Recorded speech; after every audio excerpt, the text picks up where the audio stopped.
Les doy la bienvenida a esta comisión del Encuentro Latinoamericano de Diseño, de la 16ª edición del Encuentro Latinoamericano de Diseño. Esta comisión está titulada Diseño Industrial y de Mobiliario, proyectar para nuevas necesidades y usuarios. Voy a nombrarles, a comentarles quiénes son los participantes de esta comisión. Los voy a ir nombrando por orden de exposición. Y les quiero recordar a todos que cuentan con 18 minutos para exponer su tema, que es muy importante que respeten esa duración, para así todos los expositores tienen las mismas posibilidades de exponer. Vamos a contar con la presencia de Eric Montoya, de Colombia, con su tema Cartón Cartoné, con Nicolás Lamberti, de Argentina, con su tema Remo, Refugio Modular Urbano. Vamos a contar con Rodrigo Ezequiel Mené, de Argentina también, con su tema Diseño de productos a base de micelio, con residuos nativos. Todavía no está con nosotros, pero vamos a esperar que podamos contar con la presencia de Isidro Sandoval de Chile, con su tema Objetos, Consumo y Delirio. Y también contamos con Estefanía Silva de Colombia, con su tema Sistema Inteligente Adaptativo de Ambientes Comunitarios. Una vez que los expositores terminan con sus temas, con sus exposiciones justamente, vamos a tratar de tener un espacio donde vayamos respondiendo todas las preguntas que tengan ustedes los espectadores, que les recuerdo que tienen el chat de la sala habilitado para dejar todas sus consultas y comentarios. Y por último, quiero recordarles a todos que la grabación de este encuentro va a estar disponible en el canal de YouTube Conferencias DC a partir del 3 de septiembre. Así que ahora sí, vamos a comenzar con la primera exposición del día con Eric Montoya de Colombia. Eric, si estás por ahí, ya podés encender tu cámara y micrófono. Muy bien, Eric, Hola, el espacio es todo tuyo, comienzan tus 18 minutos. listo. Muchas gracias a todos y a todos los espectadores de cualquier parte del mundo que nos estén escuchando en este momento. Bienvenidos. Como lo dijo entonces el compañero, yo soy Eric Montoya de Colombia, ingeniero en diseño industrial, egresado del Instituto Tecnológico Metropolitano de Medellín. Y el proyecto que les vengo a exponer en este momento es Cartón Cartoné. Este es un proyecto que nace a raíz de mis vivencias en un sector, en un municipio llamado Puerto Boyacá. Puerto Boyacá es un municipio pequeño con un ambiente tropical caliente que se encuentra ubicado geográficamente en las riberas del río Magdalena. En este tiempo que pude vivir en este sector, tuve muchos compañeros, muchos conocidos y cercanos que tuvieron afecciones, flagelos muy grandes a razón del río. Cabe recordar que el río Magdalena es un medio para vivir de animales peligrosos para la sociedad, como son las babillas, cocodrilos pequeños, que conocen aquí en Colombia, serpientes peligrosas. Debido a la mala ubicación en algunos barrios en este municipio, algunos de mis conocidos dormían tranquilamente y al otro día despertaban con el agua muy cercano a sus camas, o inclusive mucho más alto el nivel de sus camas. Eso pues con mucha emergencia y con mucha preocupación les hacía perder muchos de sus enseres y pues los ponía al mismo nivel de aquellos animales peligrosos que acaban un gato. Algunos de mis conocidos pues, sufrieron picaduras o algunos males de estos animales. Hay que agradecer que el municipio, la administración municipal en aquel tiempo pudo reubicar a algunas de estas personas, mientras que otras pues aún permanecen en este sector. Ya eso pues, es un problema un poco mayor, debido pues, a que estas personas no quisieron tener que acceder a esta reubicación. Pero Cartón Cartoné intenta o procura ayudar a estas personas pues, a través de mis estudios que desarrollé en la ciudad de Medellín. Tuve presente a estas personas y gracias pues, al acompañamiento de uno de mis docentes, encontré que en el cartón corrugado, este material tan tradicional, tan conocido por todos, puede ser usado en estructuras que pueden aguantar un peso considerable. Este peso pues, de una persona, dos o incluso más siempre y cuando el diseño interno del mueble pensado para este tipo de cargas. En el momento pues quería compartirles pantalla y tener una presentación para ustedes, no tanto que me encuentro en un lugar de trabajo y tengo la facilidad para hacerlo. También pues me excuso si hay algún tipo de ruido que no me permita escuchar bien. Y bueno, continuando con el tema de los muebles, la estructura sería no seriado, que es un tipo de caja inglesa, conocido internacionalmente también, en el cual se entrelapan perdón, algunas láminas con otras, creando una estructura interna entre sólida y no sólida, dando espacios de flexibilidad y también de estructura, teniendo en cuenta que la estructura interna del cartón tiene unas flautas. Estas flautas pues deben estar en sentido vertical y pues así le proporciona mucho más estructura al cartón. También es posible y es necesario tener en cuenta que hay muchos tipos de cartón, por lo menos en Colombia. Está el de flauta sencilla, de flauta doble y está el de flauta rígida.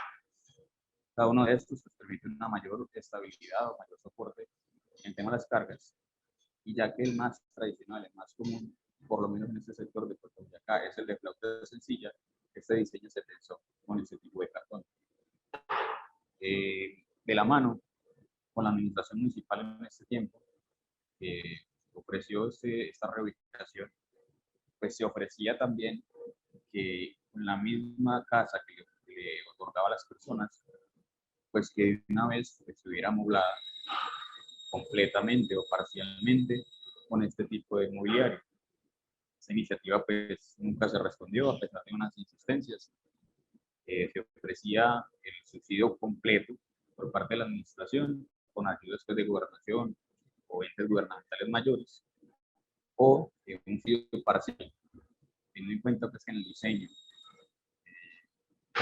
con el material e iniciativas de reciclaje podía tener un costo muy reducido en comparación con los muebles tradicionales.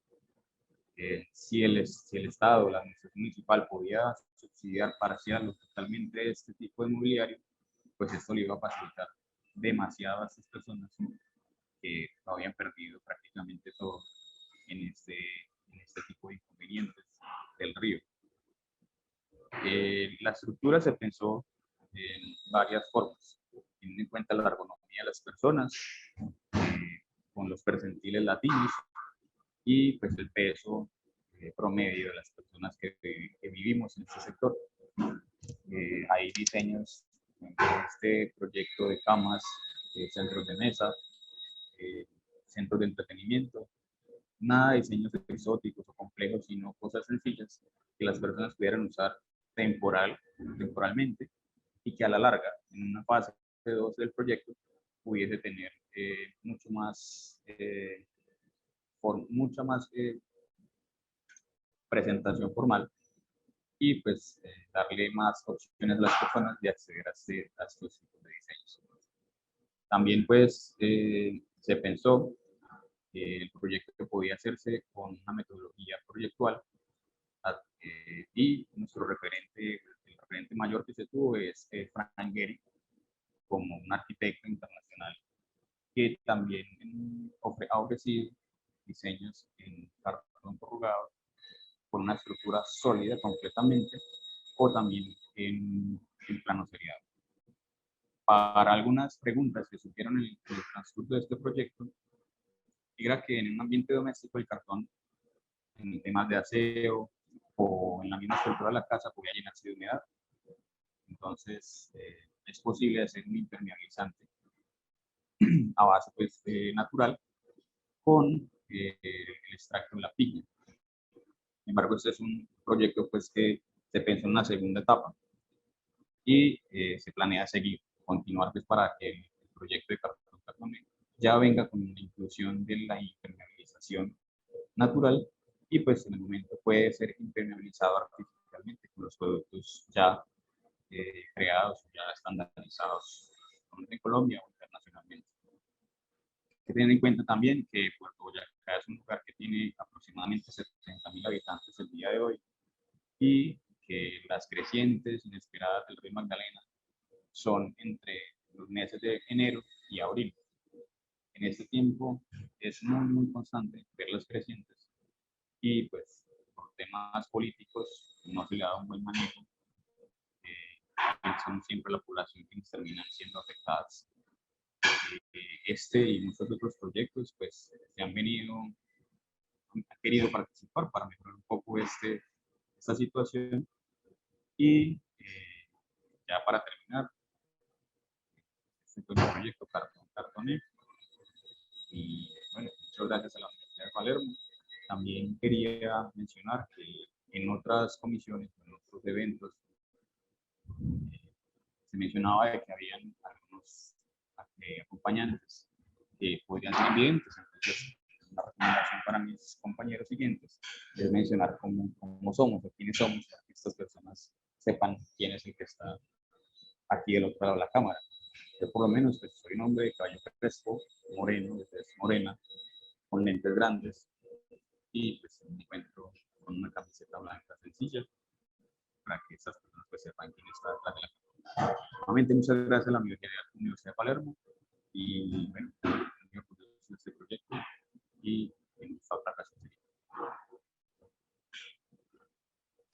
Muchísimas gracias, Eric. La verdad que muy interesante el proyecto e intuyo que es el primero de los que va a empezar a mencionar esta fusión entre tratar de buscar un diseño que no solamente sea práctico y efectivo y que tenga una utilidad que beneficie a la sociedad, sino que al mismo tiempo también sea sustentable, que es un poco hacia donde todo el diseño en general, no solamente el diseño industrial, está virando. Muchísimas gracias, Eric. La verdad que muy interesante tu proyecto. Te invito a que te quedes el tiempo que puedas con nosotros. Vamos ahora a pasar al siguiente expositor de esta comisión, que es que es Nicolás Lamberti. Perdón, Nicolás. Ahí te veo, te escucho. Hola. Cuando quieras, podés comenzar con tus 18 minutos. Bueno, voy a compartirles una pantalla.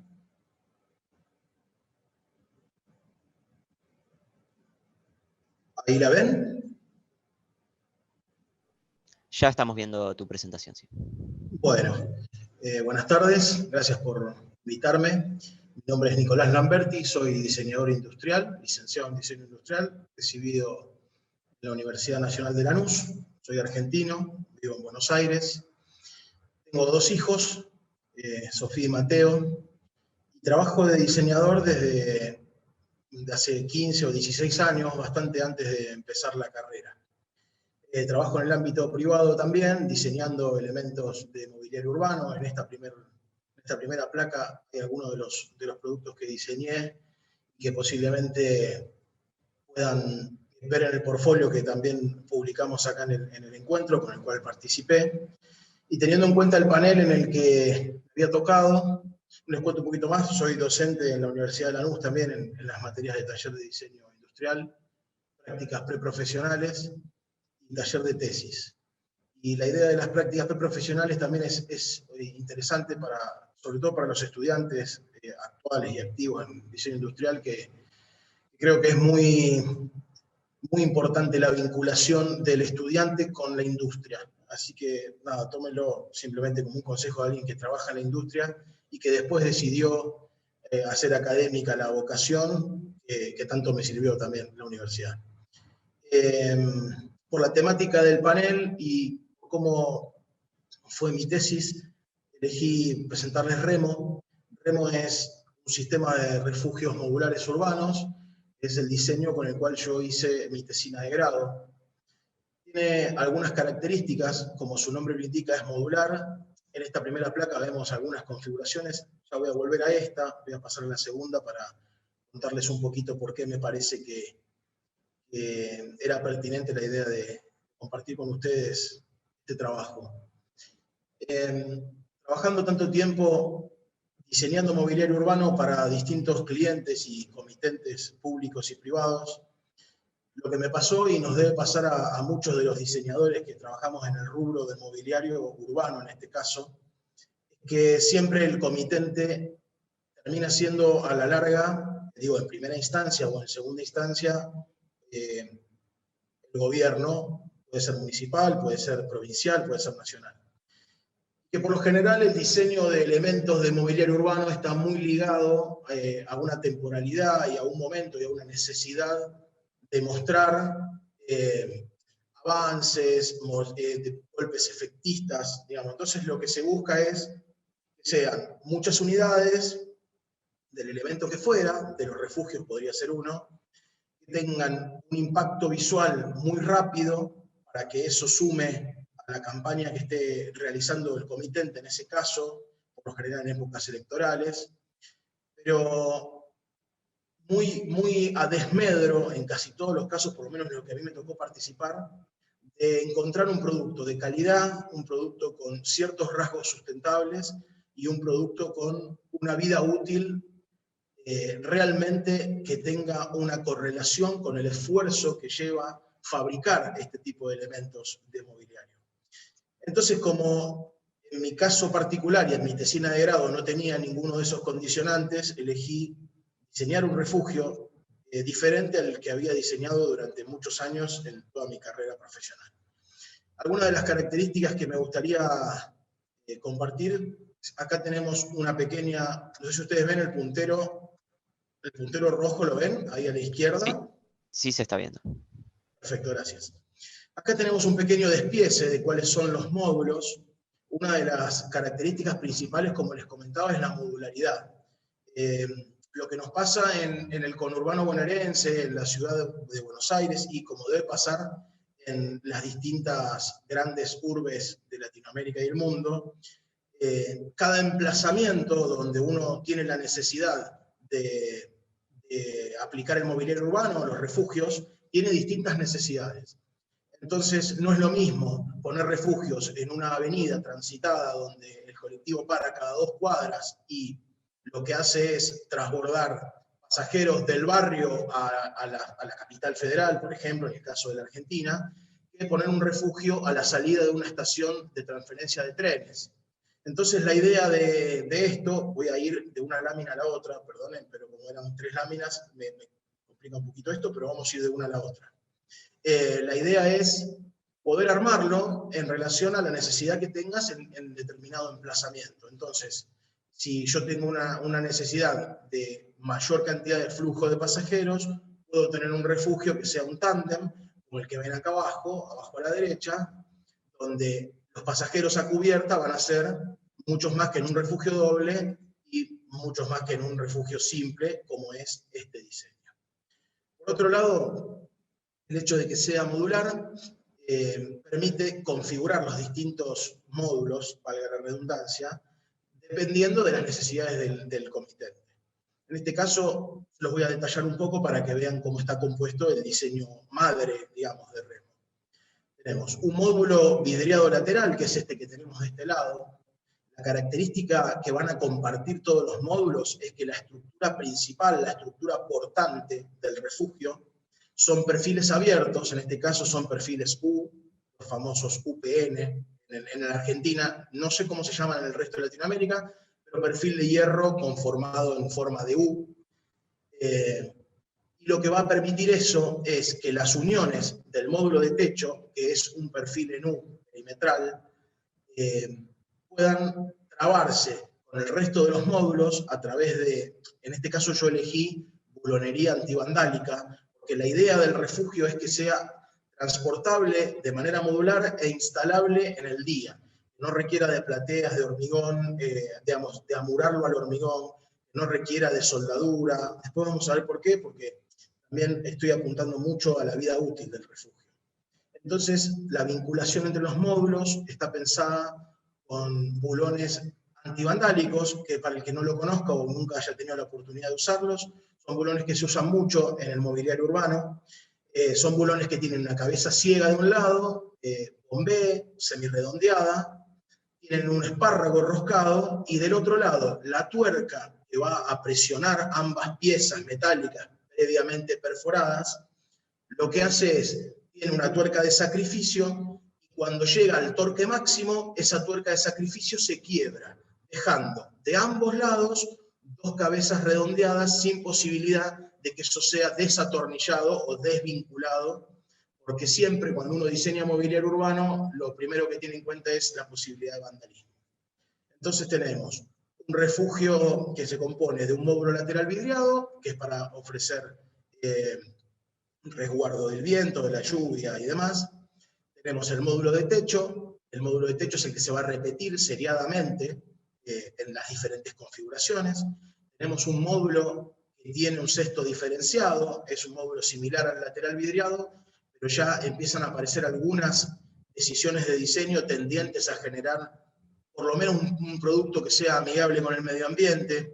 Siempre voy a hablar de esto en términos relativos, porque todos sabemos que la industria, para ser realmente sustentable, por lo menos en nuestro país, le faltan muchos años de desarrollo y muchos años de legislación, pero como bien decíamos, es importante que nuestras decisiones de diseño como actores de este entramado industrial sean tendientes a el día de mañana lograr productos que sean realmente sustentables.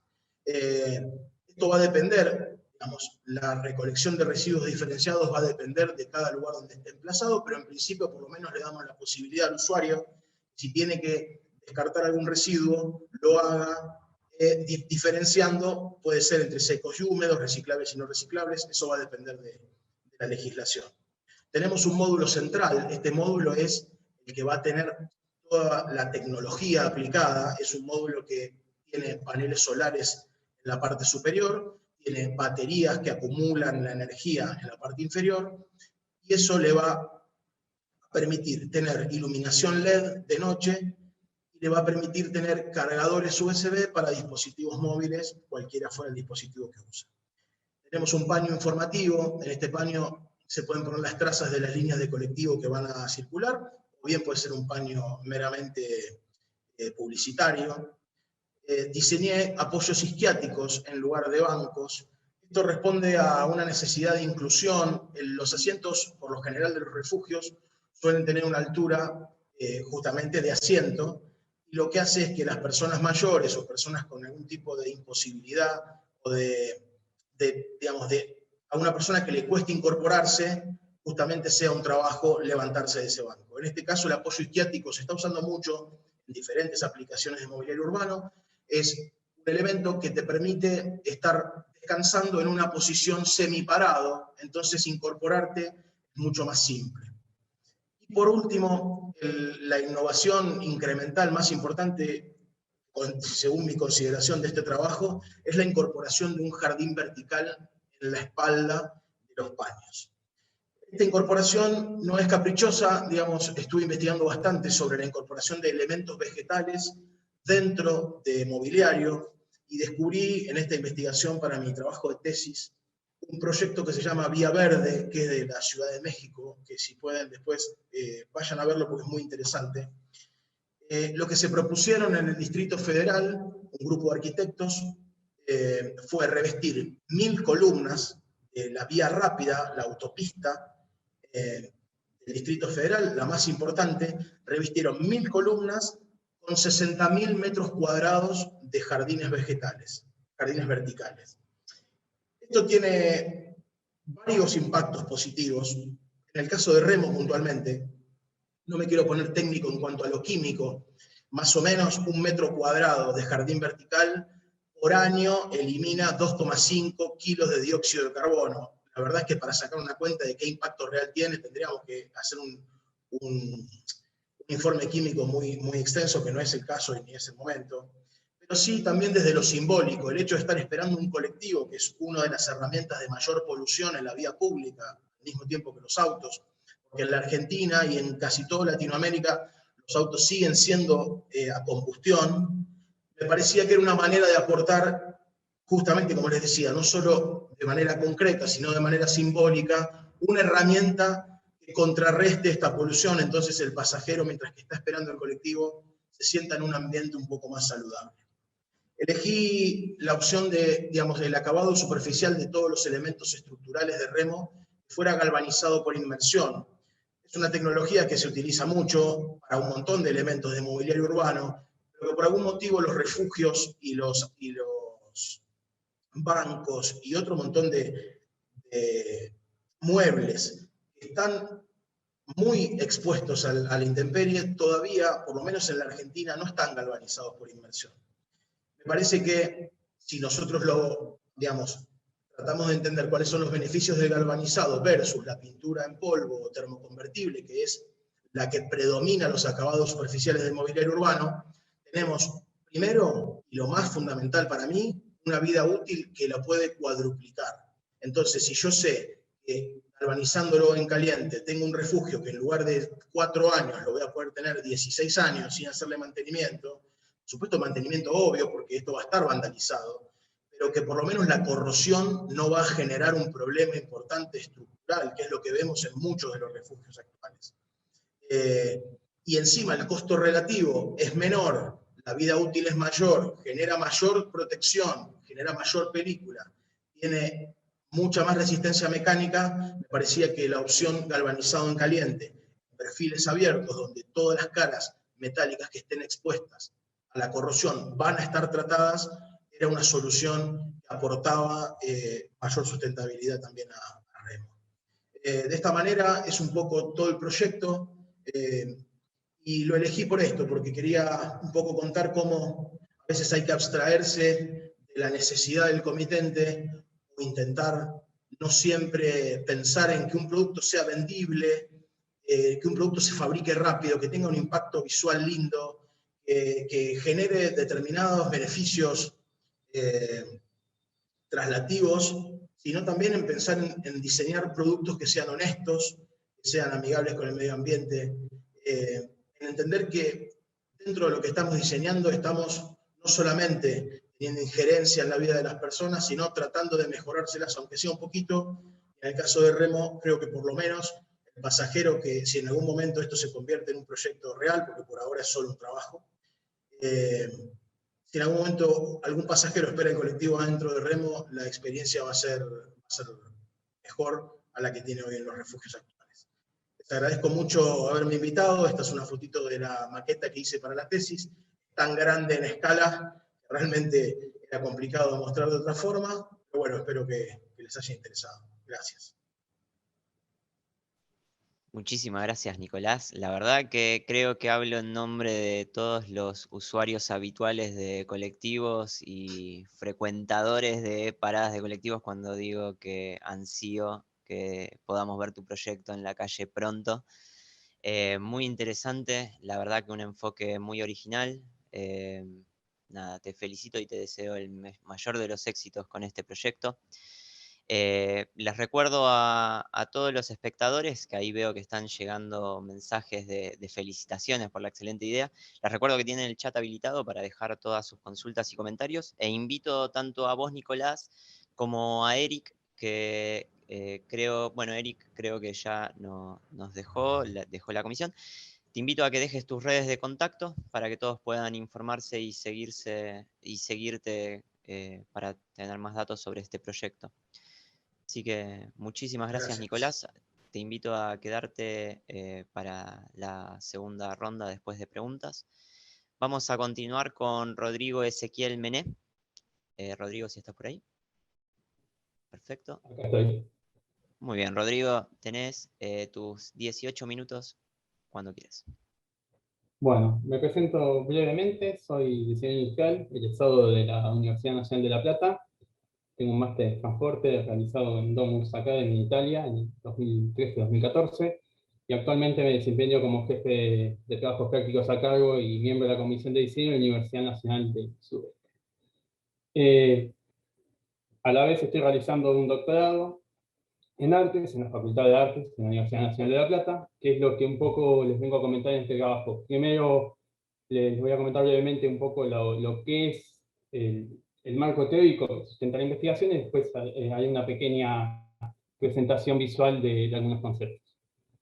El desarrollo temático que presenté en la Universidad de Palermo empezaba con la pregunta que se realiza Escobar, que es que la pregunta es ¿cómo pueden los diseñadores ser conscientes del hecho de que la carrera de diseño a menudo implica grandes cantidades de material, la destrucción de ecosistemas e incluso riesgos para los seres humanos?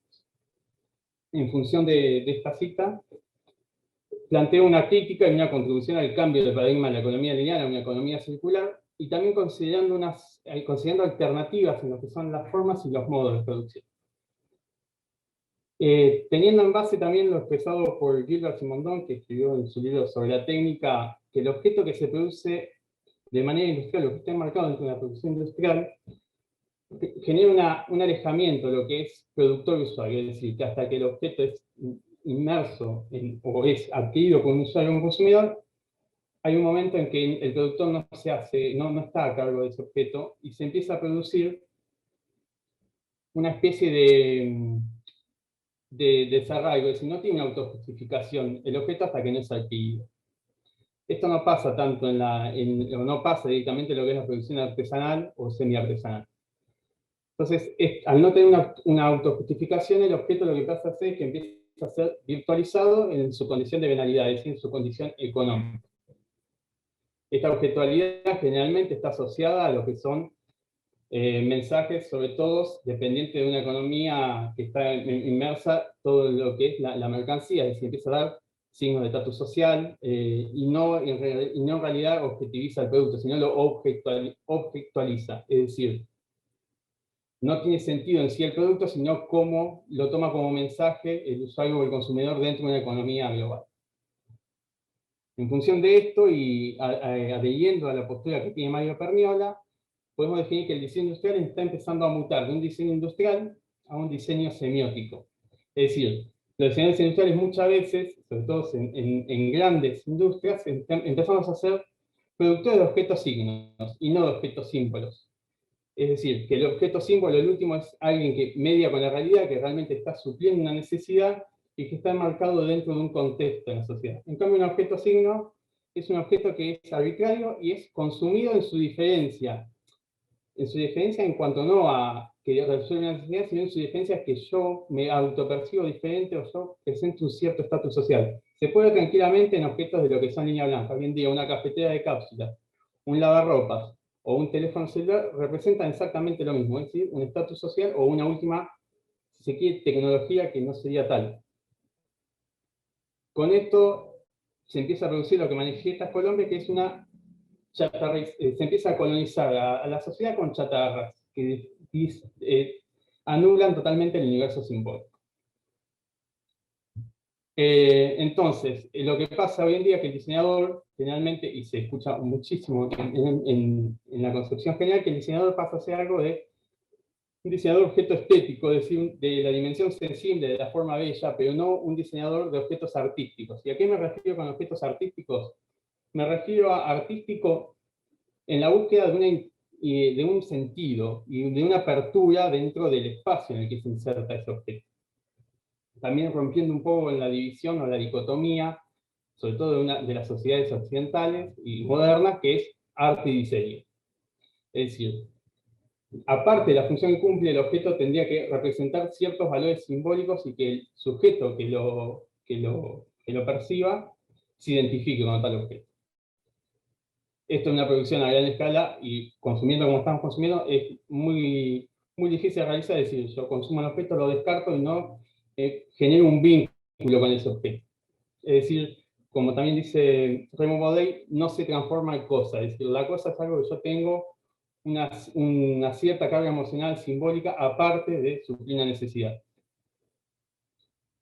En función de todo esto, lo que se propone es generar a escala humana producciones que eviten una banalización posterior y que también anulen el potencial crítico y creativo. Es decir, está pasando mucho y ahora vamos a ver cómo se produce con biomateriales, pero hay muchas empresas transnacionales que empiezan a tomar los biomateriales como un nicho diferente. Es decir, bueno, ahora el nicho es biomaterial, pero siguen produciendo y siguen contaminando de la misma manera. Es decir, que lo que se hace es se anula el valor crítico de lo que genera el biomaterial, se lo estetiza y se lo saca de la función alternativa o crítica. En función de esto ahora voy a compartir la pantalla. Dígame si se ve. Sí, lo estamos viendo en pantalla. Bien. Lo que decíamos, es decir, si se toma en cuenta diferentes libros, como los de Guy Debord, Mario Perniola, Adolfo Colombes, Ticio Escobar, en la sociedad de simulacros en la que estamos inmersos, la sociedad de consumo, generalmente se está pasando de un Homo sapiens a un Homo consumes. El diseño industrial es totalmente funcional a esa sociedad de consumo, entonces pasa a ser un diseño semiótico, y lo que se pondría es una estética mercantilista, un valor de cambio, no un valor de uso. Lo mismo pasa con los objetos símbolos. Un objeto símbolo va a ser interesante por su valor de uso y por tener una cierta aura en una clave benjaminiana. Es decir, el aura es el halo que ilumina al objeto, la luz que lo ilumina. En un objeto símbolo lo que ilumina son las luces de la publicidad o de lo que ese objeto nos va a hacer representar dentro de un estatus, no una relación en sí con el objeto y con nosotros. En función de todo esto, acá empieza lo que es el trabajo de investigación, que es productos a base de micelio o de hongos. El micelio es la parte vegetativa del hongo, y el hongo, como lo llamaríamos nosotros, o lo que consumimos en la parte reproductiva, es el fruto de toda esta red. Lo que tiene el hongo, o el micelio, mejor dicho, se puede desarrollar en diferentes tipos de sustratos con características lignosas. Esto es, por ejemplo, cortadea, que acá abunda en el sudeste bonaerense. Y aparte es algo que no es que yo necesite una plantación de cortadeas a nivel industrial, sino son cortadeas que están provistas en la zona, y se toma la parte seca de la cortadea cuando se la poda. En función de eso, se utiliza la producción de la cortadea y se la introduce la semilla de hongos, que acá las semillas de hongos se consiguen en el CONICET. Eso empieza una colonización del sustrato, como estamos viendo en las fotografías, que empieza a tomar todo el objeto toda la forma. Esta forma después lo que hace es se tritura y se empieza a desarrollar en moldes o en otro formato. También puede ser que el medio líquido que se usó también sirve como para crear una especie de cuero de hongo, donde el sustrato va a empezar a tener también la textura del material, a generar otro tipo de material, como vemos acá. Es decir, el objeto empieza a tener un libre albedrío dentro del sustrato. En función de esto, después este objeto, como comentaba, se tritura, se pone en un molde. Después de aproximadamente 25 días se saca ese molde y se obtiene una forma similar a la que se ve a continuación. Como se está trabajando con materia viva, hay partes que el hongo va a colonizar y partes que no va a colonizar. Es algo natural, es un libre albedrío. También otra cosa, empieza a romper con ese esteticismo de la forma bella y empieza a generar otra estética, o una antiestética si se quiere llamar, pero vamos a poner el nombre de otra estética. En función de esto, no va a haber, por más que usemos molde, un objeto simétrico. Ni es la intención que sea simétrico tampoco. En función de eso, después empieza una cocción del material, en el cual va a cambiar las propiedades. Este es un material blando, va a tener propiedades similares a la del tergopol, pero con la enorme ventaja que no va a tardar 5.000 años en deteriorarse, sino que esto automáticamente es biodegradable. Esto es el cuero, también cocinado, que es la primera foto que mostramos acá. Y va a presentar dos caras, una cara superior y una cara inferior, porque en función del sustrato también va a cambiar la materialidad, es decir, esto no tiene ningún proceso químico, ni ningún proceso que cambie nada más que la cocción en sí. Acá se puede ver el producto. En esto empezamos con objetos simples, pues son de investigación. Esto es una maceta, en el cual podemos ver diferentes tipos de texturas y materialidades. Acá vemos la otra cara del cuero de hongo. Entonces, lo interesante ahora es ver, y retomando palabras también de Leio, es que lo que es bueno para el negocio es casi siempre perjudicial para la naturaleza. O sea, el negocio necesitaría integrar los sistemas económicos, biológicos humanos para crear, si se quiere, un comercio sustentable. En función de esto, lo que conlleva es a replantearse cuál va a ser la forma de producción, es decir, tener una alternativa en la producción del objeto. Y otra cosa interesante de rescatar, y en términos de lo que plantea George Agamben, es la originalidad. No originalidad en el sentido de ser auténtico, sino originalidad, como lo plantea Agamben, es decir, que tiene relación con su origen. Generalmente lo que se critica o lo que se pone en juicio es que el objeto industrial o el objeto industrializado no tiene un original, sino que son todos objetos similares y no responde a un origen específico, es decir, es una materia que muy poco tiene que ver con lo que está representando. Esto lo que trata es romper con esta lógica. La biometría es una alternativa a esa lógica y también aproxima más al origen, porque yo veo cómo el objeto se va desarrollando y no dentro de una matriz cerrada. E incluso también con cierto criterio del diseñador a la hora de dejar también de ser objeto y que tenga un poco de libertad, cosa que en una producción industrial cerrada no se podría hacer. Después, otra cosa es, en cuanto a originalidad, lo que decía Agamben era que había una diferencia entre lo que es el trabajo intelectual y el trabajo manual, es decir, una producción industrial está separada, está diversificada. Mientras tanto, en esta alternativa de producción que se propone, los dos trabajos estarían unidos, lo cual también empezaría a desligarse un poco de esa objetualidad que se produce en términos económicos o de consumo. Y por último, para finalizar o para ir cerrando, es la función del diseñador. Es decir, el diseñador, aparte de generar objetos o hacedor de objetos, es quien diseña el sujeto. O sea, el diseño es parte del sujeto y el diseñador no es ajeno a eso. Entonces, los problemas de diseño que son realmente adecuados o que son realmente que están supliendo una necesidad económica o del mercado, una necesidad del usuario o de la persona, es los que se adecúan y los que representan a esa persona.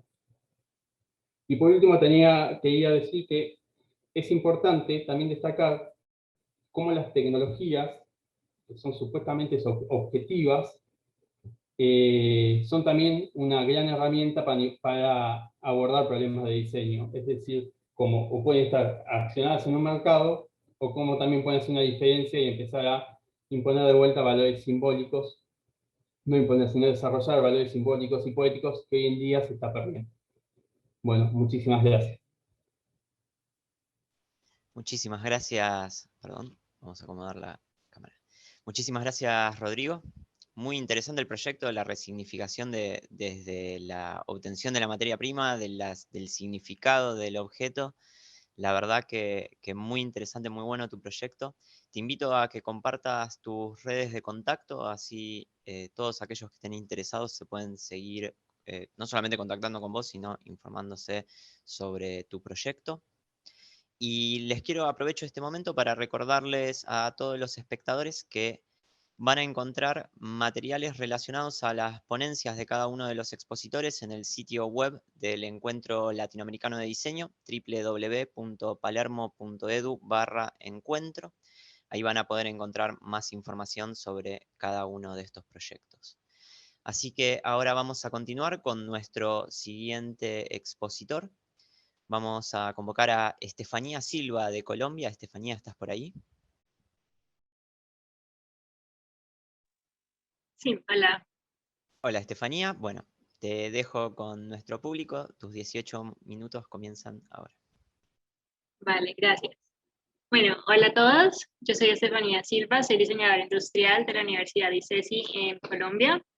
En este momento trabajo en investigación en diseño e innovación y hago parte del semillero 418, que hace parte del Departamento de Diseño e Innovación en la Universidad ICESI también. Y vengo a presentarles una propuesta que viene de este semillero con la que participamos en este encuentro. Entonces voy a empezar a compartirles pantalla para mostrarles unas imágenes.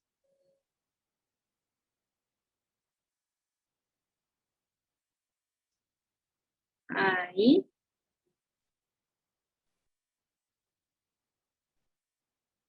Bueno, entonces quiero hacerles una pregunta primero, y es, ¿cómo se imaginan el futuro? Pues normalmente imaginamos un futuro catastrófico o un futuro súper tecnológico, súper desarrollado. Otras personas pensarán en que la naturaleza va a tener un reinicio completo. Esta pregunta, más que para tener que definir cómo va a ser el futuro perfecto con todos los detalles, es una pregunta que nos invita a reflexionar. En el siglo XXI hemos visto el auge de la tecnología de información y tecnología, también de comunicaciones que han transformado la mayoría de nuestras actividades diarias. Pensar en cómo es la vida hoy a cómo era hace 40 años, por ejemplo, es una cosa completamente diferente. Y esto lleva a que estas tecnologías se pongan en el centro de nuestra cotidianidad y también de cómo podemos imaginar el futuro. y nos llevan a hacernos muchas preguntas. ¿Cómo va a ser nuestro estilo de vida dentro de 20, 30 o 60 años? ¿Qué tan diferente va a ser la forma en que interactuamos entre nosotros o la forma en que interactuamos con nuestro espacio? ¿Será que la tecnología va a seguir estando en el centro de todo o tal vez no? Tal vez eso va a cambiar. Entonces, partiendo de estas preguntas, en 418 emprendimos un proyecto. Sí, vale. En 418 emprendimos un proyecto basado en diseño especulativo, donde nos centramos no tanto en diseñar un producto que salga al mercado y con, pues, digamos, preocupado por todas las cifras, sino inicialmente en partir de estas preguntas para empezar a imaginar cómo podrá ser el futuro, y nace de reconocer que como diseñadores tenemos un rol activo en crear ese futuro que deseamos y no solo aceptar lo que nos toque o lo que el mundo nos traiga. Entonces iniciamos este proyecto en el que creamos una narrativa de futuro, una narrativa de escenario futuro a través del diseño, y tomamos la decisión de sentarnos en espacios. Los humanos siempre podemos interactuar con objetos, con diferentes artefactos, pero siempre estamos habitando algún espacio, sea construido, sea natural, y ese espacio afecta mucho también cómo vivimos nosotros y nuestra calidad de vida. Entonces nos centramos en espacios y dentro de eso escogimos pensar en espacios metamórficos, eso haciendo referencia a espacios que están en constante transformación. Entonces, iniciamos un proceso de diseño en el que en la etapa 1, bueno, planteamos 5 etapas. En este momento estamos en la tercera, es un proyecto que todavía está en desarrollo, y voy a contarles un poco sobre lo que han sido las etapas y la metodología. En la primera etapa nos centramos en hacer un poco de investigación de tendencias de diseño y tecnología, y nos encontramos con cosas muy interesantes como cuáles van a ser esas tendencias o esas tecnologías que van a mandarla para, por decir así, que tienen mayor potencial para crear un impacto en el futuro. Y escogimos las que vemos que se pueden relacionar más con ese cómo habitamos los espacios y también cómo podemos dirigir la tecnología a generar bienestar, como no se trata de, pues, como desarrollar por desarrollar, sino de cómo eso afecta la calidad de vida humana. Entonces, encontramos que el manejo de datos, Internet de las cosas o el IoT, como se dice en inglés, la inteligencia artificial a través del machine learning, los dispositivos inteligentes, son cosas que desde la tecnología van a ser muy importantes.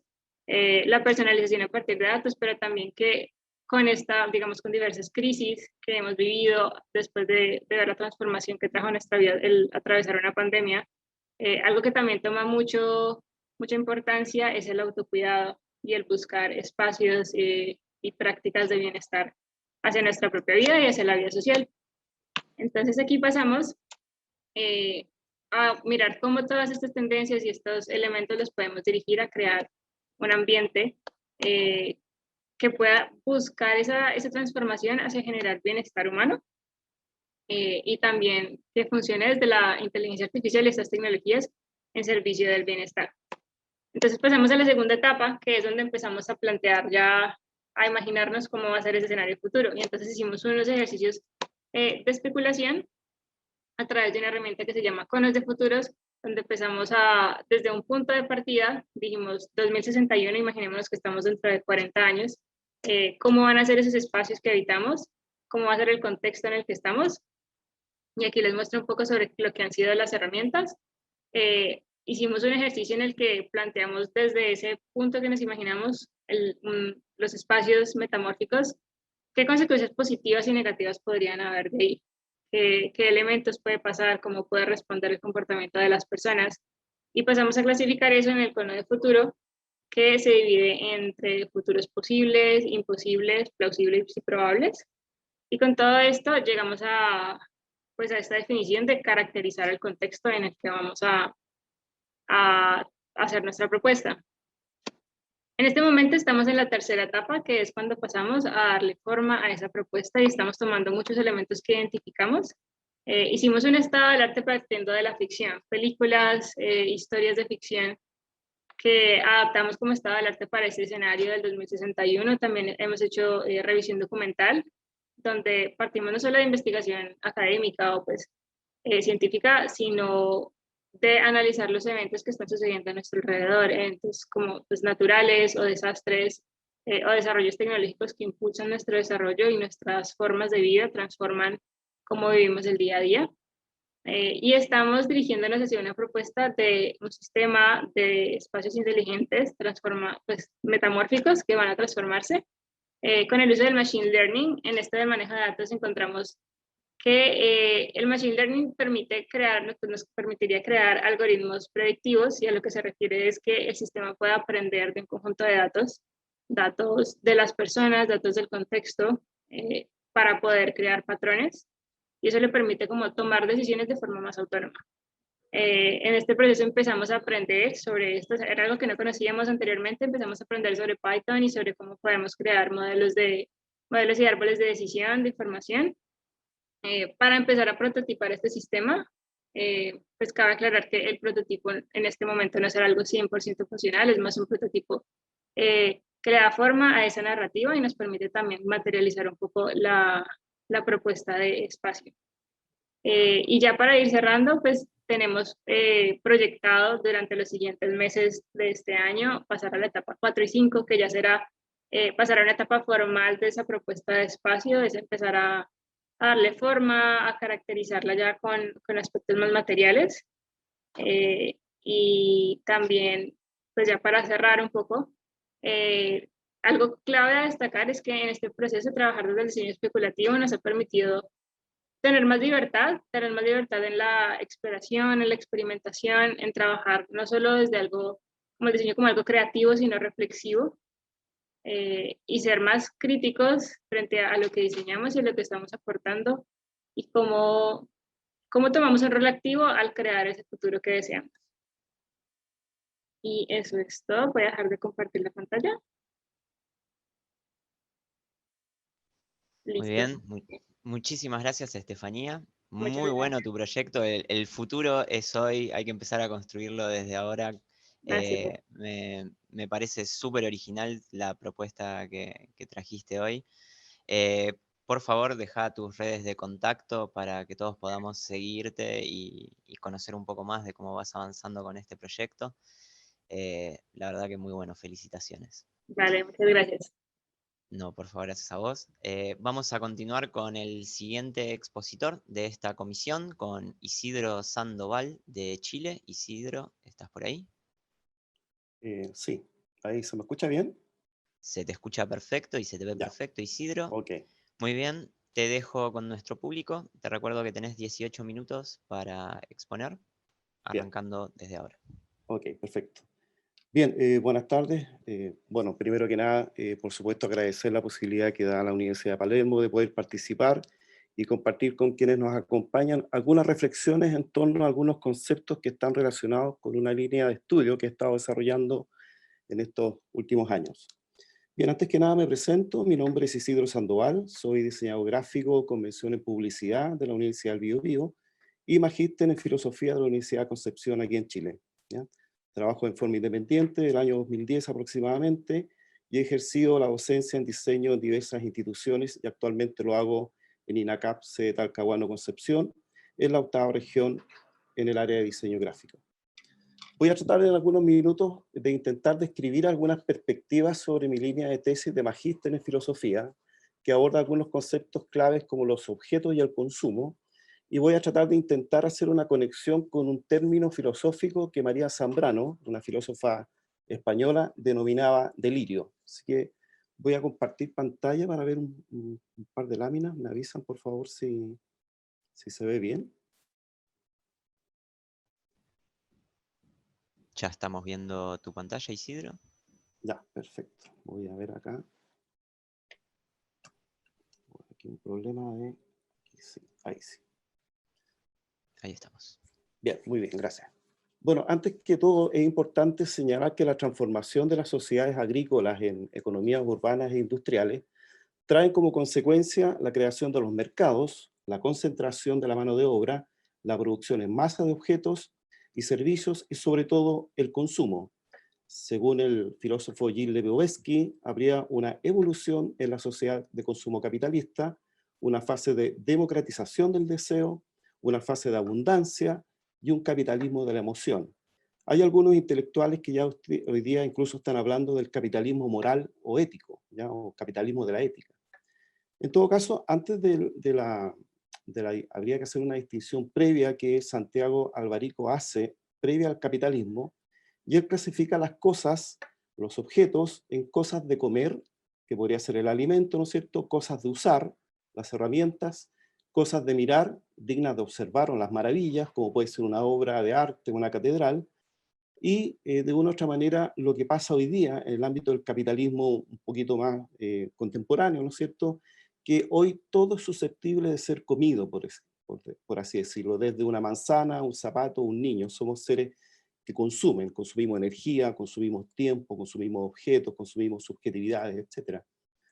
De hecho, Carlos Marx, ya en 1867, en su obra El Capital, tiene un capítulo muy breve, unas pequeñas páginas que yo recomiendo leer, que es el carácter de fetiche de la mercancía y su secreto, donde él plantea efectivamente que en las sociedades capitalistas la relación entre las personas se cosifican y la relación entre las cosas se humanizan, vale decir, las cosas empiezan a tener un aura, ¿no es cierto?, un aura de simulacro. Anteriormente Rodrigo en una exposición mencionaba ya que los objetos tienen una cierta magia, ¿no es cierto?, una cierta cualidad que los hace de una u otra manera mágicos ante la existencia, ¿no es cierto?, de nuestra presencia. Ya los objetos adquieren en algunos casos incluso rasgos humanos.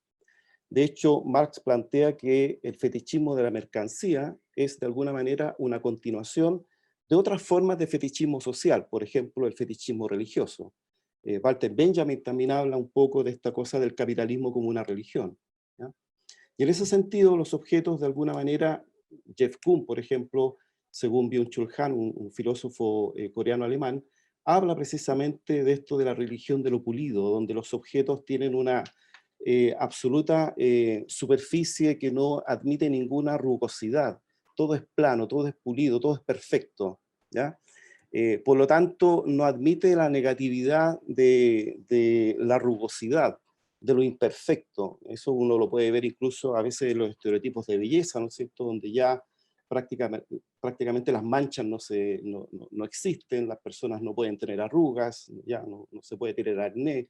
Todo eso, digamos, atenta contra la superficie de lo pulido, ¿ya? Eso también está un poco, de una u otra manera, expuesto a veces en lo que plantea Byung-Chul Han con este concepto de lo pulido, ¿ya? Por lo tanto, el consumidor, de una u otra manera, se convierte en consumidor de ilusiones, ¿ya? La mercancía sería esta ilusión, efectivamente, y el espectáculo, según Jean Baudrillard, ¿ya?, que es un teórico, un filósofo, sociólogo, ¿no es cierto?, francés, también lo planteaba, que de una u otra manera los objetos tienen esta dimensión simbólica que va más allá de su valor de uso y su valor de cambio. ¿Okay? Ahora bien, en este sentido, y bajo la lógica neoliberal como un sistema que fabrica subjetividades, nuestra existencia entre tantos objetos deviene en una mercancía más que se transa en el mercado, ¿ya? Somos una marca, un producto, somos una personalidad que se debe rentabilizar, por lo que el consumo de objetos tributan a la construcción de sentido. Se consume para proyectar, para seducir, no solamente para el uso funcional. Por lo tanto, aquí uno podría decir, y es algo que me preguntaba, si el consumo es un estado de delirio contemporáneo, por ejemplo, tomando efectivamente este concepto de la filósofa María Zambrano, ¿ya? O si por el contrario podríamos interpretar el delirio como un estado que nos proporciona, como dice Zambrano, una extraña liberación, ¿ya? La exacerbación, de alguna u otra manera, del delirio, entendido como lo plantea Zambrano, como este origen del latín delirare, que significa apartarse del surco, desvariar, ¿ya?, derivado a su vez del ira, ¿no es cierto?, de este surco, lo que se sale de esa ruta, ¿no es cierto?, de ese surco que está en la tierra. Viene ahí un concepto, de una u otra manera, de una metáfora de la agricultura, ¿no es cierto?, todo aquello que se sale de una u otra manera entra en este estado de delirio, ¿ya? Ahora, María Zambrano plantea que el delirio básicamente es como un estado estructural, es como ontológico del ser humano, está de una u otra manera constituido en nuestro ser, ¿ya? Por lo tanto, habría que, al menos desde mi perspectiva, tratar de rescatar el aspecto liberador un poco que tiene el delirio, ¿ya?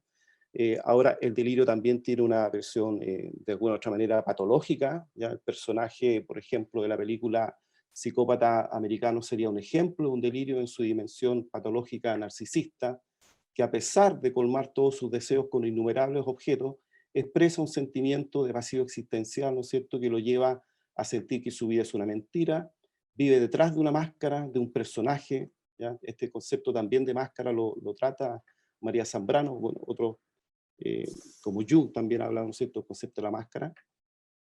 Por lo tanto, la exacerbación del delirio podría, de una u otra manera, tener manifestaciones que caracterizan, por ejemplo, al consumidor neoliberal, compulsivo, trabajólico, ¿no es cierto?, el que se autoexplota con la ilusión de que se realiza. Esto también es una mirada del filósofo Byung-Chul Han, ¿ya? Por lo tanto, el delirio, según María Zambrano, podría también ser una especie de respuesta a esta humillación, la época del imperialismo delirante, la razón. No hay que olvidarse que María Zambrano estuvo, por así decirlo, a mediados del siglo XX enfrentando el tema de las guerras, ¿ya? De las guerras mundiales, por lo tanto estaba muy expuesta a todo lo que significaba este delirio de la razón instrumental, de la ciencia, que tenía que explicar todo, pero sin embargo se convivía, ¿no es cierto?, los avances tecnológicos con toda la muerte, el horror y el terror que significan las guerras mundiales, digamos, ¿no?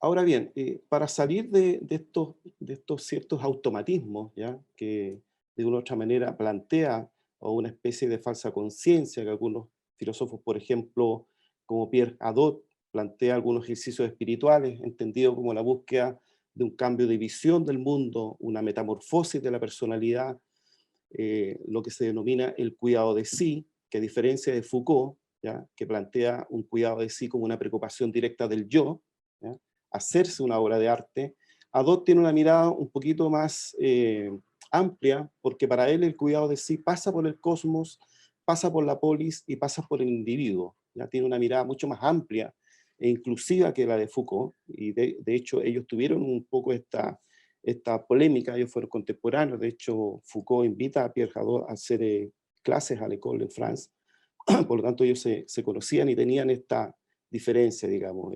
Pierre Hadot acusaba a Foucault que lo encontraba que era una especie de, por así decirlo, un cuidado de sí de carácter de dandy, ¿ya?, muy preocupado un poco de sí mismo, ¿ya? Por lo tanto, la dimensión colectiva puede ser fundamental para tratar de tener nuevas formas de un vivir no neoliberal, ¿ya?, que modifiquen estos automatismos y que permitan desarrollar y experimentar nuevas pautas de consumo, ¿ya? Aquí yo quiero rescatar el pensamiento y la obra de precisamente un filósofo argentino, Diego Stulbarg, ¿ya?, que él habla de modos de vida y formas de vida, ¿ya? De una u otra manera, el consumismo, el mercado, por así decirlo, nos ofrece maneras de vivir tal y como se ofrece el mercado.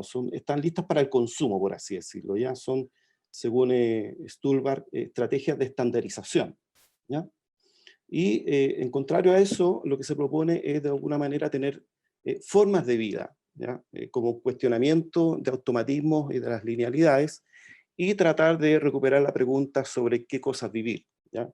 Por lo tanto, aquí hay una preocupación por el desarrollo de estrategias de singularización, ¿ya?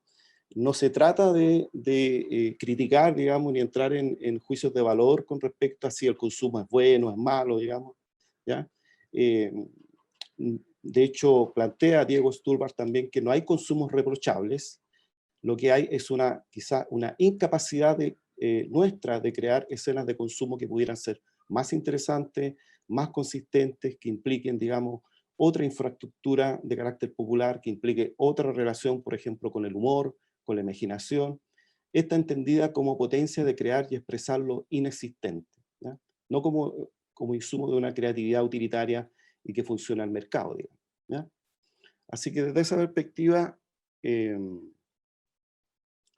la idea es, de alguna u otra manera, afirmar que es usando y consumiendo mercancías, ¿ya?, que cada uno de nosotros de alguna manera construye hoy su propio mundo, digamos. Sin embargo, la idea también es poder volver a restaurar la capacidad de identificar las cosas de comer, de usar y de maravillarse, como planteaba al principio, digamos, la postura de Santiago Alvarico, digamos, tratar de que no todo sea producto de un consumo exacerbado, sino que tratar de de alguna manera ejercer esa separación a veces entre los distintos elementos. ¿Ya? Él hablaba de este caso del personaje griego Erixitón, ¿ya? Que fue condenado por los dioses a consumir constantemente, a tal punto que llegó a consumirse él mismo y se comió vivo, digamos, él se comió a sí mismo, ¿ya? Por lo tanto, esto del consumo y sus, por ejemplo, su distorsión es algo que nos ha acompañado, yo creo que muchísimo más allá solamente de la fase del capitalismo en que hoy vivimos, digamos, ¿ya? Por lo tanto, de alguna otra manera, nos guste o no, en la medida en que somos cuerpos y estamos a merced de todos los demás, los seres humanos somos también cosas, digamos. Ahora, no nos importaría ser tratados como cosas valiosas, o al menos como animales de compañía, pero el problema es que bajo el capitalismo somos tratados como mercancías. También es una apreciación que hace Alvarico junto con otro filósofo español, Juan Carlos Lilla, ¿ya? Bueno, obviamente los aspectos y perspectivas que se han planteado son debatibles. Precisamente en lo personal, mi intención es básicamente conectar o articular algunas herramientas conceptuales y prácticas que podemos identificar tanto en el diseño como en la filosofía, como una manera de acercarnos a la realidad de una manera bastante más integradora e inclusiva. De hecho, me quedo también con una frase que tiene María Zambrano con respecto precisamente a que nada de lo real debe ser humillado, ¿ya? Así que muchas gracias y agradezco nuevamente a la Universidad de Palermo por la invitación y la posibilidad de haber compartido esto con ustedes. Gracias. Muchísimas gracias, Isidro. Creo que en esta comisión ya pasamos por todos los pantallazos que podíamos tener sobre los objetos y el diseño de objetos en general. Tenemos tu aplicación filosófica, muy interesante, la verdad, tu proyecto, Isidro. Pasamos por una aplicación social, pasamos por un vistazo al futuro. Isidro, ¿te molesto? Ahí, si podés dejar de compartir, Disculpa, muchísimas gracias. Ahora les quiero extender a todos los espectadores la posibilidad de realizar consultas y comentarios a nuestros expositores. Ahora vamos a tener un espacio para que puedan ir respondiendo todas sus consultas y comentarios, y al mismo tiempo quiero extenderle a ustedes, expositores, la posibilidad de preguntarse entre sí si tienen alguna consulta o algún comentario sobre los proyectos de los demás. Los invito a hacerlo a través del chat, así lo hacemos de forma ordenada. Y como primer disparador, como para arrancar este espacio de reflexión, me gustaría si ustedes pueden hablar un poco sobre el futuro de sus proyectos, de cada una de las miradas que nos estuvieron dando del diseño de objetos. Me gustaría si podemos arrancar con Nicolás, si Nicolás estás por ahí. ¿Cuál es el futuro de Remo? ¿Qué viene ahora con tu proyecto? ¿Qué dificultades o qué vicisitudes trajo la pandemia para este proyecto? Ya, de hecho fue un proyecto que lo terminé en la pandemia, así que no trajo dificultades mayores.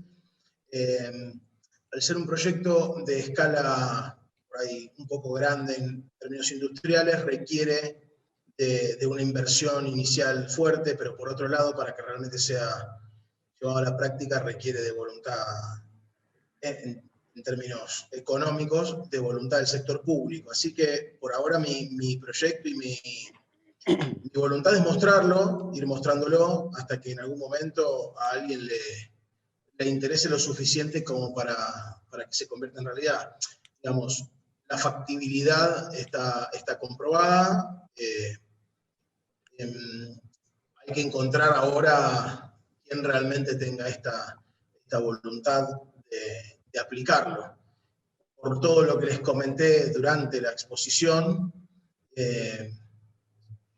no es algo imposible porque la tendencia está yendo hacia estos lugares, pero sí, al requerir sí o sí de un comitente público, es un poco más complejo que conseguir por ahí financiación privada o voluntades privadas. Pero bueno, no bajaremos los brazos. Así es, Me Nicolás. gustaría en un segundito felicitar a mis colegas por los excelentes trabajos y exposiciones, todo muy, muy interesante. Muy bien, sí, yo también quiero extenderle las felicitaciones a todos. Muchísimas gracias, Nicolás. Rodrigo, ¿estás por ahí? Y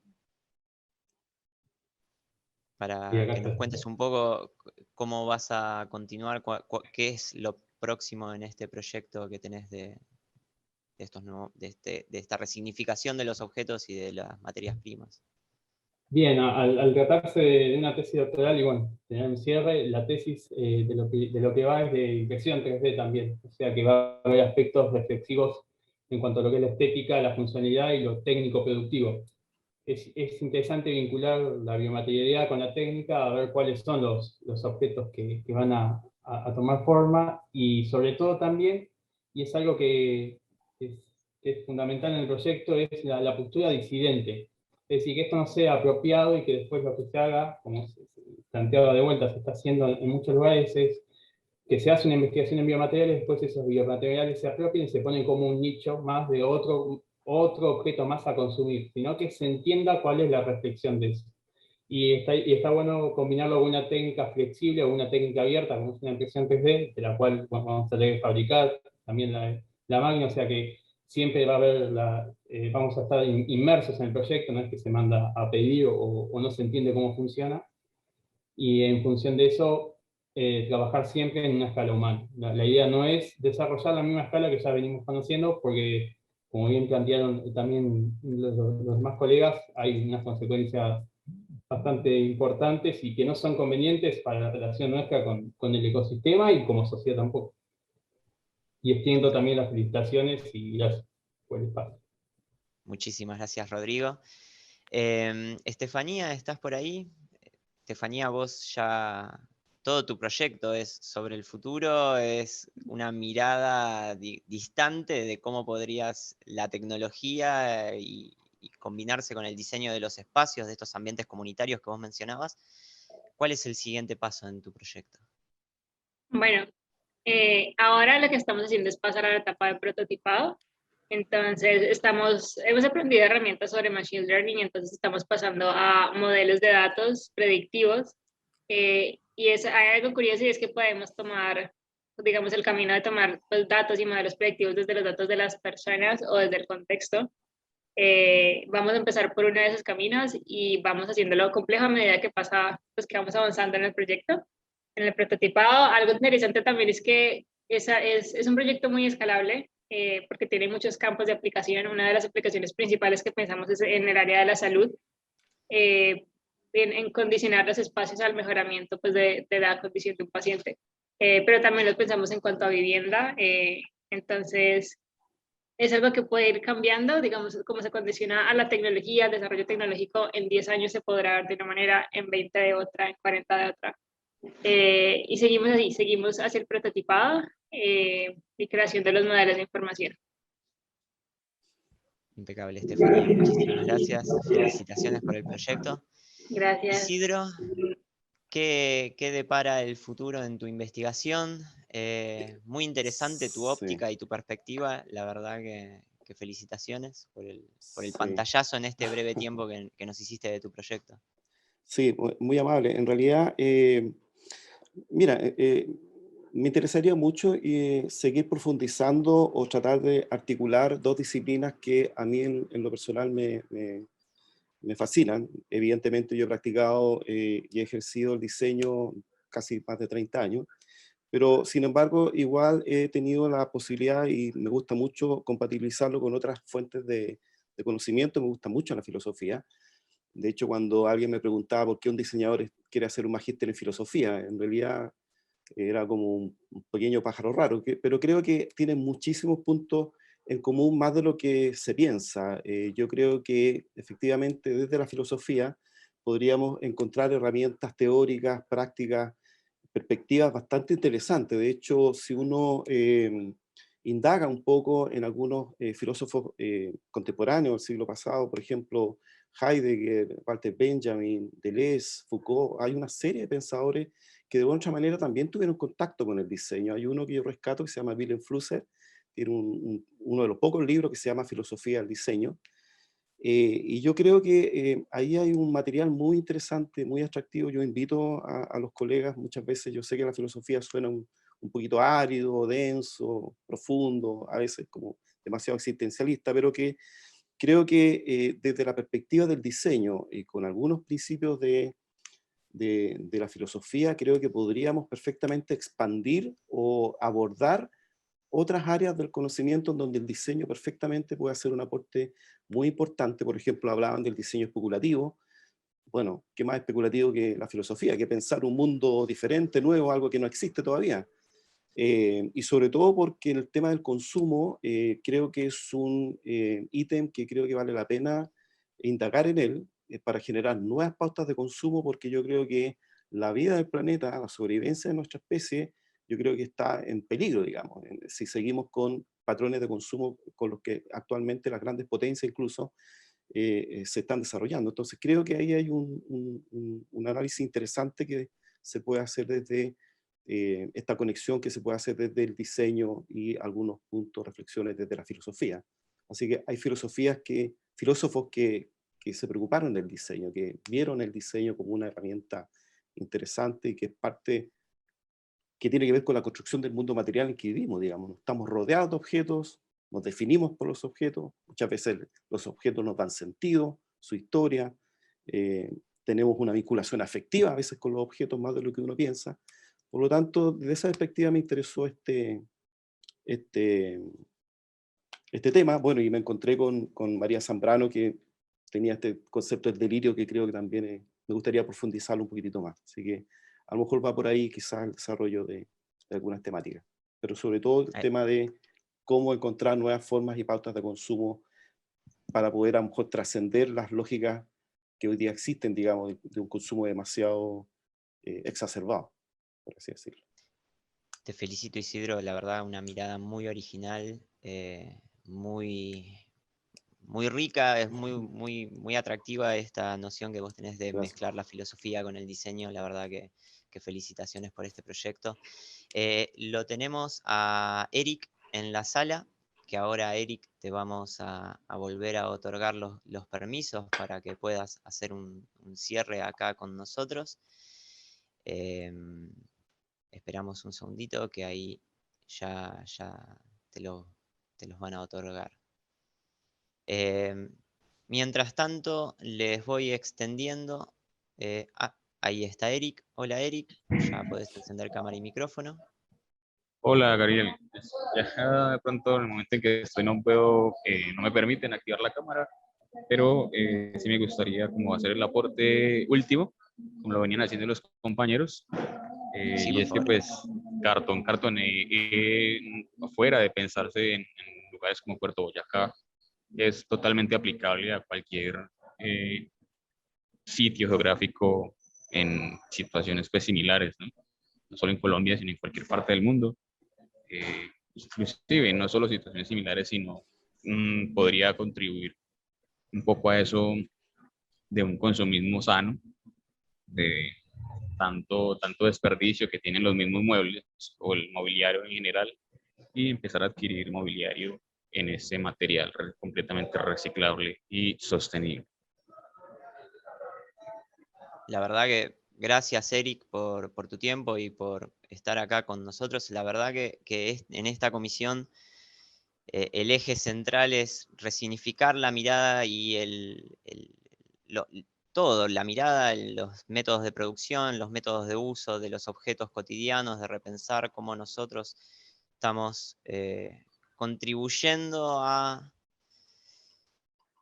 varios futuros y tratar de elegir o de dirigirnos hacia el más provechoso para nosotros. Lo importante de la sustentabilidad, ese es el futuro del diseño. Muchísimas gracias a todos, la verdad que por sus exposiciones. Tenemos una pregunta acá del público, un poco más general, no puntual sobre todos sus proyectos, pero nos gustaría conocer sus perspectivas. La pregunta es de Orlando, él quiere saber cómo hacen ustedes para proteger su autoría de sus proyectos, para que nadie se apropie de sus ideas, y él quisiera tener la perspectiva de cada uno de ustedes desde sus proyectos particulares. Si les parece, comenzamos nuevamente por orden de lista con Nicolás. Nicolás, si estás por ahí. Sí, pero tengo internet bastante mal y no pude terminar de escuchar la pregunta. Ahí volvió. Bien, la pregunta es de Orlando, que quiere saber cómo hacer para proteger la autoría de sus proyectos, para que nadie se apropie de sus ideas. Cada uno de ustedes tuvo ideas muy originales, proyectos, la verdad que sumamente atractivos. ¿Cómo hacen ustedes para proteger justamente estas ideas innovadoras? Mira, nosotros dentro de la universidad incluso tuvimos varias charlas con la gente de marcas y patentes y de protección de autoría, y realmente hay un gris, por lo menos en la Argentina, hay un gris bastante grande, porque yo puedo patentar el producto, ponerle un nombre, hacer los planos ejecutivos y todas las características técnicas y acabados superficiales y demás, pero con que alguien haga algo muy similar, cambiándole secciones de perfiles, usando caños en lugar de perfiles, cambiándole de lugar un módulo, lo que sea, no hay un espacio donde reclamar eso y que eso realmente tenga frutos. En términos de producto, desconozco en términos de proceso, seguramente los chicos que estuvieron haciendo esto lo pueden saber, pero yo en términos de producto, realmente el camino de guardar la autoría intelectual de un producto, por lo menos acá en Argentina, es bastante complejo. Es bastante complejo porque hay muchos grises donde con pequeños cambios morfológicos tenés un producto de similares características y prestaciones, pero ya no es un plagio. Entonces, todo el esfuerzo que te lleva para poder, y el esfuerzo, el dinero y demás para poder patentarlo, realmente no vale la pena el esfuerzo. Claro. Muchísimas gracias, Nicolás. Rodrigo, ¿estás por ahí? Sí. En tu proyecto me imagino que es un poco más gris incluso. Sí, no sé si gris, sino yo directamente ya lo sacaría de lado, porque si lo que estamos planteando es una alternativa a la producción y una alternativa del consumo, patentar es entrar dentro de la misma institucionalidad que estamos queriendo revertir. Aparte, por los recursos que estamos usando recursos que son propios o que o pueden ser residuos, y no es una necesidad y tampoco la intención del proyecto en este caso, cuando se cambia la escala, de que sea patentable. Es decir, ahí se está trabajando materiales parecidos, pero con con descarte de poroto en Salta. Es decir, va a haber diferentes tipologías, diferentes productos, y ahí es lo interesante de la variedad y no de la patente. Lo que hace la patente es una serialización y un control sobre una producción. No es la idea tampoco del trabajo, y es también una de las cosas de ser disidente dentro de esta forma de proceso de producción. Muy bien, muchísimas gracias, Rodrigo. Estefanía, también me parece que también va por el mismo camino que Rodrigo, la respuesta, me imagino. Bueno, desde nuestra parte, digamos que en el desarrollo de código de los algoritmos pues, para el funcionamiento inteligente de los espacios, pues pensamos principalmente como las ideas en sí no se protegen, sino que pues, es la forma en que se materializan. Entonces, digamos, el código se puede desarrollar en temas de protección de material intelectual, pero aquí en el semillero, digamos que en el semillero pues, de la universidad dice si la idea no es tanto tener un proyecto que protejamos y sea solo nuestro, súper guardado, sino que es un tipo de proyecto en el que queremos compartir y generar un modelo de innovación abierta. La idea es que se puede pues, compartir, hacer algo más donde las personas alrededor del mundo pueden también acceder a él, por ejemplo, a través de licencias del código. Y puede haber como una innovación colaborativa que permita mayor implementación y crear mayor impacto. Muy bien, muchísimas gracias, Estefanía. Vale, gracias. Pasamos a Isidro, tu proyecto de investigación. Es más difícil la cuestión. ¿Tenés el micrófono desactivado, Isidro? No te estamos escuchando. Perdona, ahí sí. Sí, claro, es una lógica diferente. Bueno, yo no soy diseñador industrial.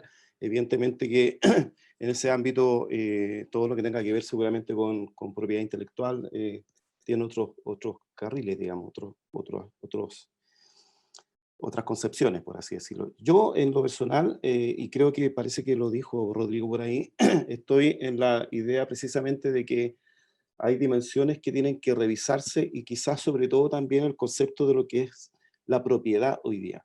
Creo que ese concepto de la propiedad amerita también un trabajo de reflexión filosófica para ir en la misma línea, digamos. ¿Qué significa la propiedad hoy día? ¿De qué hablamos cuando hablamos de que yo me apropio de algo, de una idea, de un texto, del conocimiento de algún filósofo, un diseñador, etcétera? Creo que hay que establecer a lo mejor ciertas capas en las cuales se podrían ir definiendo, no evidentemente la abolición del concepto de propiedad, evidentemente no, pero sí a lo mejor tener capas diferentes en donde pudiéramos hablar de propiedades también comunitarias, colectivas, propiedades de libre uso, o de un flujo bastante más abierto de ciertas ideas que circulen, contenido, etcétera. Creo que sobre todo en el ámbito de lo teórico, de la construcción de conocimiento, y evidentemente cuando eso salta a lo mejor a la fase de construcción y elaboración de un producto, evidentemente ahí debería escalar a otros niveles de protección. Pero yo soy muy partidario de la difusión del conocimiento libre, que todos los seres humanos como humanidad pudiéramos compartir, digamos, el máximo conocimiento posible. Yo creo que eso nos beneficiaría a todos. Creo que la propiedad vista solamente como la patente para poder sacar algún beneficio económico, creo que a lo mejor tarde o temprano va a ir, no sé si en retirada, pero yo creo que la humanidad ya está entrando en fases de cooperación mucho más amplia, que a lo mejor también el concepto de propiedad va a tener que entrar en revisión. Entonces, ¿y eso por qué no? Seguramente va a afectar también al conocimiento, a las ideas, a los planteamientos, a la teoría, etcétera, etcétera. Entonces creo que hay mucho que indagar todavía, que reflexionar sobre eso. Muchísimas gracias, Isidro, por tu respuesta. Pasamos a Eric. Eric, no sé si estás por ahí como para dar tu perspectiva al respecto. Hola, sí, claro. Bueno, sobre la propiedad intelectual, eso, ¿cómo podría uno proteger el proyecto de cartón cartonero? Pues la verdad que en Colombia no solo pinta gris, sino que pinta negro.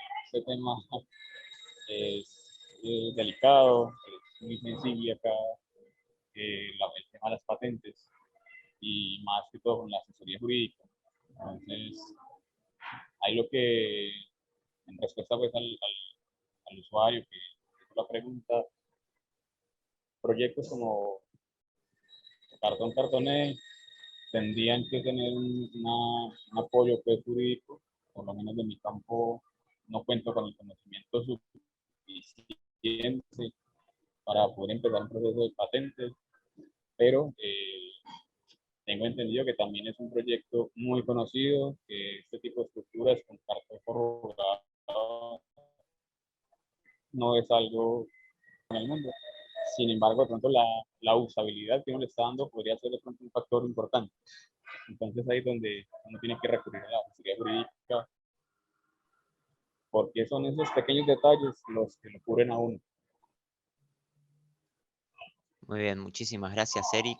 Muchísimas gracias a todos ustedes por participar como expositores de este encuentro. Ahora yo voy a hacer unos parroquiales para los espectadores sobre alguna información relevante del evento y quiero que por favor ustedes, Nicolás, Eric, Isidro, Estefanía, Rodrigo, dejen nuevamente sus redes de contacto en el chat para que todos los espectadores puedan no solamente ponerse justamente en contacto con ustedes, sino también conocer un poco más de sus proyectos, de sus miradas y de lo que vayan a preparar a futuro.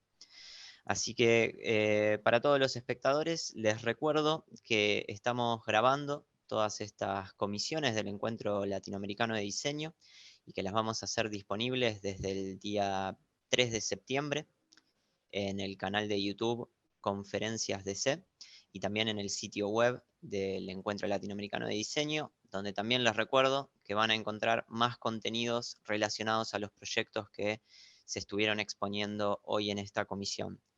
El sitio web del encuentro es www.palermo.edu/encuentro. Sin más preguntas, no veo preguntas de los espectadores. La verdad que muy claras, muy concisas sus exposiciones en tan poco tiempo. Quiero agradecerles por su participación y felicitarlos a todos por sus proyectos, la verdad que muy interesantes, miradas muy diferentes desde los puntos de acción, de investigación, pero muy similares en la búsqueda final, digamos, en el objetivo principal de cada uno de sus proyectos. Así que muchísimas gracias, Rodrigo, Estefanía, Isidro, Eric, Nicolás, la verdad que un gusto, un placer conocerlos y escucharlos. Los invito, si quieren, a hacer un cierre final, alguna última reflexión que les haya quedado. Lo hacemos nuevamente por orden de lista para mantener la organización. Nicolás, no sé si querés hacer un cierre. Nada, agradecer la oportunidad y es bueno también saber que tantos colegas estamos pensando no solamente en que los productos sean buenos y bonitos, sino en qué pasa con la fabricación de esos productos a futuro. Así que cualquier aporte, por pequeño que sea, si lo sumamos a todos los aportes que hoy estamos viendo desde Chile, desde Colombia, ahí nos vamos a dar cuenta que no es en vano el esfuerzo. Así que felicitaciones a los demás y gracias por la oportunidad. Muchísimas gracias a vos, Nicolás. Rodrigo. Sí, siguiendo un poco la línea también de Nicolás, es decir que como diseñadores en general y en particular como industriales, pensemos los productos no de algo universal, sino también cuestionando las voces canónicas que se han establecido, porque eso también permite salir, ¿no? Como uno también va empezando a buscar diferentes autores y ve que estético y artístico no son lo mismo, y artístico también representa no solo una obra de arte o el arte por el arte, sino de empezar a trabajar con otros factores poéticos y simbólicos que a veces en tanta tecnocracia los estamos perdiendo, y es un vaciamiento de la misma disciplina. Así que es nada más. Muchas gracias. Muchísimas gracias, Rodrigo. Estefanía, ¿estás por ahí? Bueno, pues primero felicitaciones a todos los colegas, súper excelentes, súper interesantes las exposiciones. Nada, una invitación para todos desde el semillero 418, otra vez de la Universidad de ICESI, estamos súper abiertos, nos gusta mucho trabajar en colaboración con otras instituciones, diseñadores que estén pues, interesados también, o que de pronto les haya llamado la atención el proyecto. Les dejo en el chat el correíto, pues si a alguien le interesa conectar, bienvenidos, me alegraría mucho y muchas gracias. Muchísimas gracias, Estefanía. Isidro.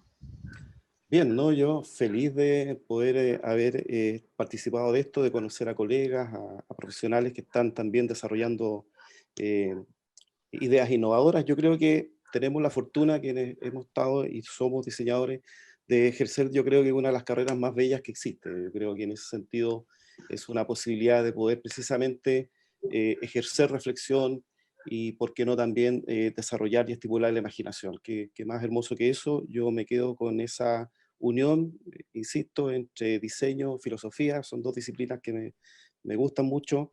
Y sobre todo felicito a la Universidad de Palermo porque si hay un imperativo ético que la universidad debe cumplir hoy día en el siglo XXI es precisamente ser el espacio donde se tenga que crear lo que no existe. O sea, aquí se tiene que debatir, se tienen que nutrir las diferentes perspectivas, un lugar de encuentro, de desarrollo para crear, digamos, un mundo que aún no existe y que sea lo mejor, digamos, para la humanidad que hoy día está en un estado que, digamos, está en juego de una u otra manera también nuestra existencia. Entonces yo creo que es un punto muy interesante en donde el diseño puede hacer un aporte, pero extraordinario. Así que, y con la reflexión y los aportes que pudiéramos tener de otras disciplinas, creo que eso se potencia absolutamente. Así que nada más que decir que gracias de nuevo. Así que ojalá que pudiéramos más adelante en otra oportunidad poder participar de un encuentro como este.